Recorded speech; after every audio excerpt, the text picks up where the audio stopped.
Hey, what's up you guys, it's Caboose bringing you another Gotham Knights video, and I am so excited because it looks like we didn't have to wait too long to get a massive news dump about this game. A lot of our real pressing questions about the game have been answered through an IGN article, including whether or not this is a game as a service, whether the open world will be level gated, and so on. And we also got two brand new screenshots. But before we get into everything, I wanted to ask you guys, of course, if at any point you enjoy this video, if you could consider leaving a like rating on it, it would show your support and I would really appreciate it. So if you enjoy the video at any point, leaving a like rating would be awesome. And if you're new here and you're looking forward to Gotham Knights, well, I'm going to be covering everything about this game. News like this, updates, trailers, reactions, and all that fun stuff. Whatever you want to know about Gotham Knights, I got you covered. So if you'd like, you can subscribe to the channel and hit that notification bell to be immediately notified when a video goes live. And with all that being said, well, let's jump into this. So as I mentioned, IGN got the opportunity to interview the creative director Patrick Redding and senior producer Fleur Marty, I apologize if I'm mispronouncing that name,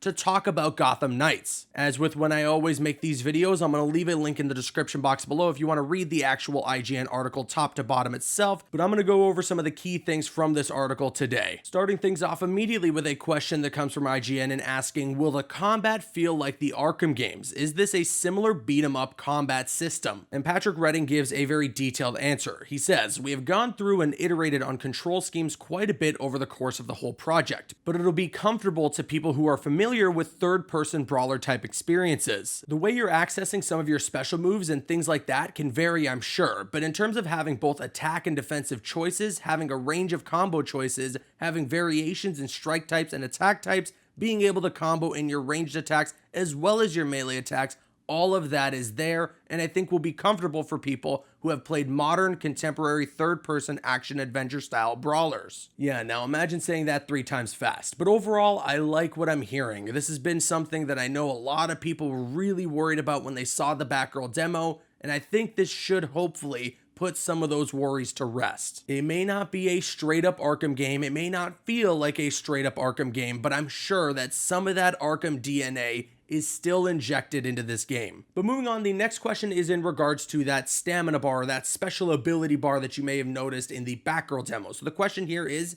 are special abilities tied to the stamina bar in the bottom left corner? Patrick Redding first answers by saying, it kills me how fast people pick up on these things. I shouldn't be that surprised. Yeah, you have special abilities in your ability tree that you'll unlock, and you can choose to unlock it in different ways, as well as how to use your gear, and some of that will tie into the bar that we'll be talking about in the future. And Fleur Marty jumps in by saying there's a bit of a strategic approach to it. I'm definitely intrigued to learn more about this, but if you're comparing it to the Arkham games, this is similar to when you get your combo up and you can do things like a special combo takedown, or you can break melee weapons and so on. The way that I look at this is essentially that from the Arkham games, but that you have at least 4 bars of that special meter to utilize. The next answer that we get here is music to my ears. So the question is this a fully open world? Will areas be blocked off or level gated? Patrick Redding answers, it is one open world city right from the start, and no, there's no level gating whatsoever. Hell yes. This was another thing that people were starting to be really worried about, and a lot of RPGs do this where they block off areas of a map until you reach a certain level. That's not going to be the case in Gotham Knights. But a follow-up question is then asked by IGN as they say, what do enemy levels mean to the player then? Patrick Redding says it's true that as you are getting more powerful in your progression,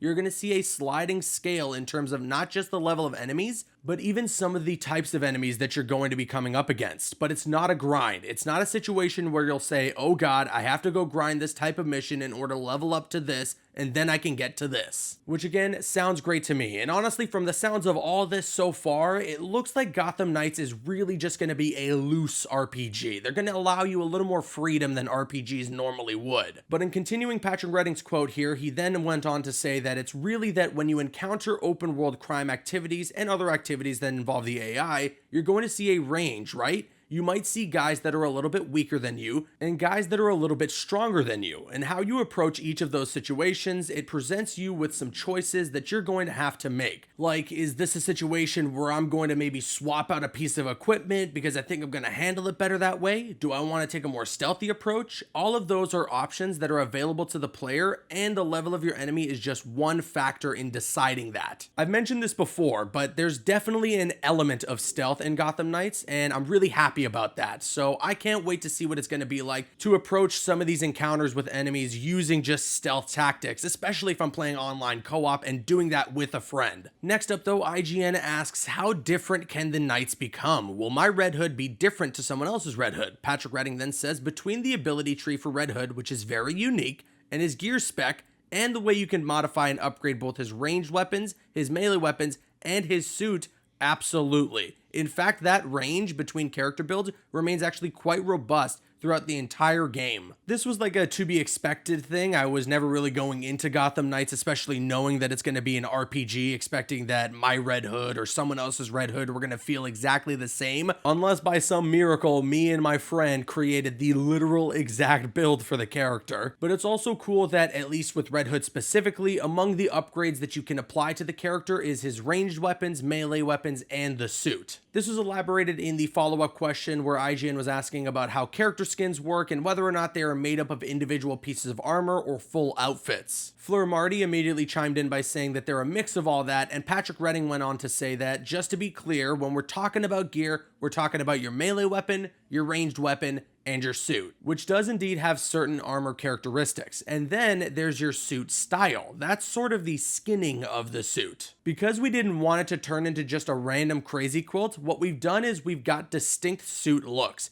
And then within that, there's accessory variation that the player can tap into. And that way you get the chance to tweak it and make it exactly the way you like it. So from what I understand, there isn't like a specific gear piece for your gauntlets or your boots or your helmet or your mask. There is just one piece of gear that is your suit, and it changes the look of your suit. That's definitely cool. It's just that there's certainly going to be moments, I imagine, when I'm playing Gotham Knights where I have one piece of gear that makes me look way cooler than the other piece of gear that has better stats. So we'll see how that's gonna work. But overall, I'm excited for the gear system, and I'm looking forward to seeing what kind of customization can be applied to each of the playable characters. Next up though, the question here from IGN says, what does co-op offer above single player? Can two players play co-op with the same character? Patrick Redding replies saying, because the characters are so distinct from each other, there's a bit of asymmetry, a bit of complementary skill set and ability set that actually makes teaming up kind of awesome if you happen to have different characters. Now, if you happen to have two Batgirls, you can also do that. Obviously, the potential of having different Batgirl builds and how they look different and play differently is really cool too. So that's actually a crazy confirmation that I honestly was not expecting for Gotham Knights. Two people playing online co-op together can play the same character. Nobody's going to be locked out of playing Nightwing if the host is playing Nightwing. So that's going to be pretty fun, although for me, it will break immersion. So if I'm playing with my buddies, we're all playing different characters every time. Now, you guys ready for the big question? This is something that I know for sure a lot of people were for some reason immediately jumping to the conclusion of when they saw this game revealed,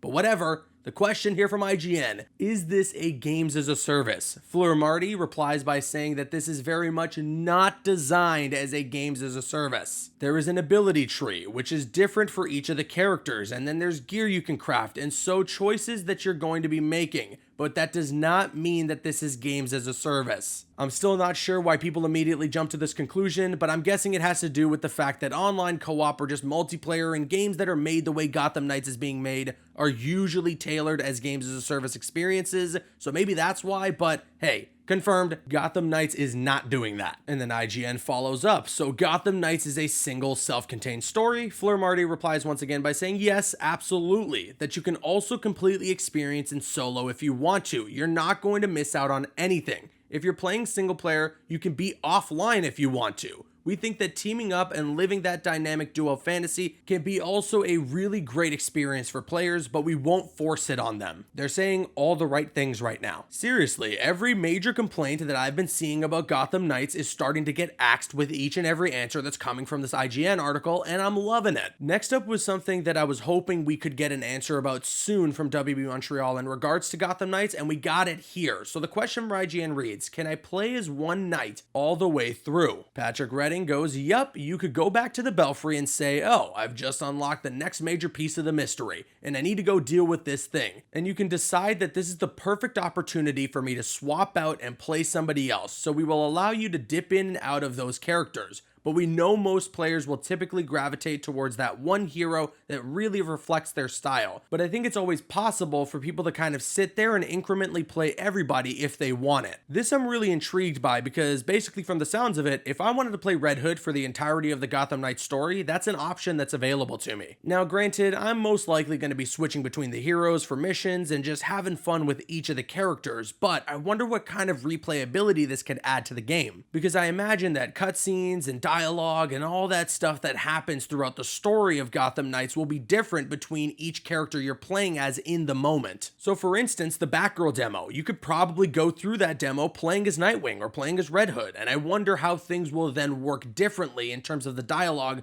between Mr. Freeze and the character you're playing as. And hey, speaking of Mr. Freeze, IGN asks, the gameplay trailer mentions that the player's halfway through the Mr. Freeze storyline. Are there multiple villain quest lines to follow at one time? Fleur Marty replies saying that's probably more details than we're supposed to do at this stage, but yeah, that's a clue that we put in there. Yeah, you got that right. This is sweet. So my assumption is you're gonna have these side stories that are involving different villains and whatnot, but still a through line narrative, a beginning, middle, and end narrative of the main story for Gotham Knights. The second and last thing though that I wanted to go over from this IGN article, and believe me, there is so much in here, so once again, check the link in the description box below. I haven't gone over every single question asked in this article, but the next question is, what's the time scale of the game? Is there a day-night cycle? And Fleur Marty responds by saying it's actually over many nights. So yes, we do kind of have a day-night cycle, but the daytime is when you spend your time in the Belfry. The Belfry is super central to our game because it's your base of operations. You get to go back there, analyze all the clues that you've picked up during your previous night, have a little chat with Alfred, craft your gear, and really prepare yourself for the next night of crime fighting. So yeah, daytime is Belfry, and then at night you're roaming the streets, fighting criminals, and unraveling the mystery. This is definitely a bummer for some people, and myself included. It would have been cool to be able to see Gotham in the morning for once, or at least just during the daytime in some way, but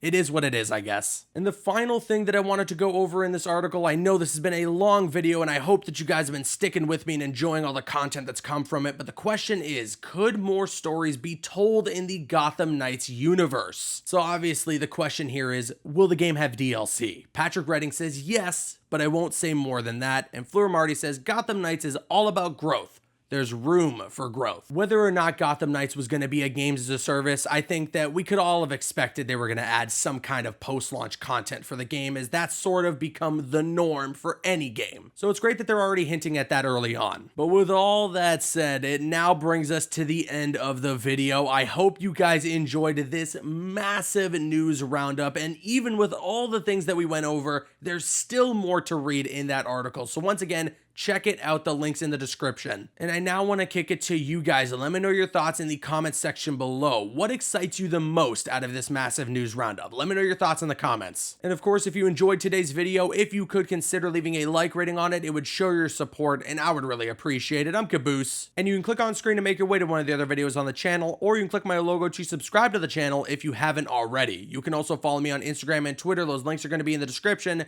Drop a like if you enjoyed, leave a comment if you have an opinion, and subscribe if you're new.